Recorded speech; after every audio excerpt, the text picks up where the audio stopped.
Hello, I'm Tdi Reality, and welcome to the Reality Self-Protection channel. I'm a fist-load and self-protection specialist, analyst, writer, advisor, and lifelong practitioner. Unlike certain personalities, such as Breg Tampon over at Tampon Tactical, honesty is a cornerstone of this channel. I'm not a black belt in any martial art, nor do I claim or consider myself to be a martial artist, combatant, fighter, or expert in firearms or knife combat.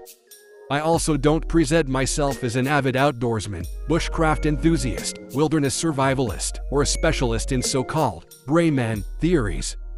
While I carry and train with firearms and blades regularly, I do not see myself as a voice within those specific communities.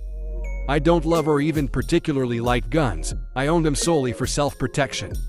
Knives, on the other hand, I genuinely appreciate, but I'm not someone who uses them as tools for outdoor activities like camping. My focus is strictly on self-preservation. I'm not a martial artist or a fighter. Although I've trained in martial arts and combat systems designed for fighting, I've come to realize that many of these systems include unnecessary movements and inefficiencies. Much of what they teach can be streamlined, achieving the same or better results through weapon use. I don't see myself as a fighter, I'm a neutralizer. While some might argue that neutralization falls under the broad umbrella of fighting, I believe there's a fundamental distinction. Because of this perspective, I prioritize carrying and training with weapons. For fixed blades, I exclusively choose single-purpose knives designed for causing serious trauma in self-preservation scenarios. This is why I've carried the original Tdi for years. In my opinion, it's one of the best self-protection knives on the market. It's compact yet powerful, offering significant capabilities in a small package. I also differ from many people in that I dislike pocket and belt clips.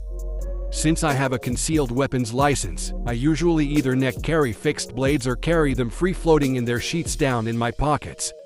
Carrying a knife should feel natural and comfortable, otherwise, you're unlikely to carry it consistently. That's why my knives must meet specific criteria. They must be compact yet capable of inflicting the kind of damage typically associated with much larger blades and have a secure, reliable pressure retention sheath.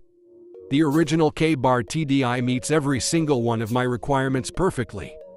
In a previous video, I mentioned that the Tdi muted knife has a better design, and I still stand by that.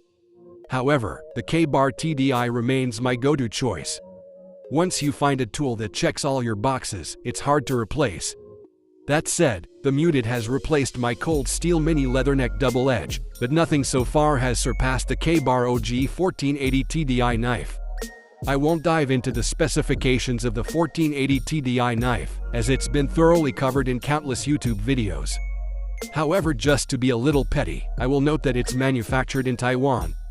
I bring this up because, in a previous video about the Tdi muted, I forgot to disable comments, and some viewers focused solely on criticizing its Chinese manufacturing origin. I typically turn off comments to avoid unnecessary negativity or unconstructive criticism. It's not because I have a holier-than-thou attitude, but because I prefer to focus on meaningful discussions. For those concerned about where a knife is made, let me ask, is everything you own entirely free of Chinese origins? I'm not pro-China, but I'm realistic. Avoiding Chinese-made products entirely is nearly impossible in today's globalized economy, unless you're extremely wealthy, and even then, it's a challenge.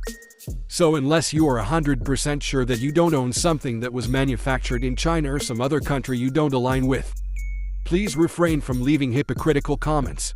In conclusion, don't wait until it's too late. Equip yourself with tools that could mean the difference between being the victor or the victim. Always remember that everything is a concept and theory until you prove it to be a fact for yourself in the real world. And that's just the reality of things. Once again, I'm Tdi Reality. Thank you for watching the Reality Self-Protection channel.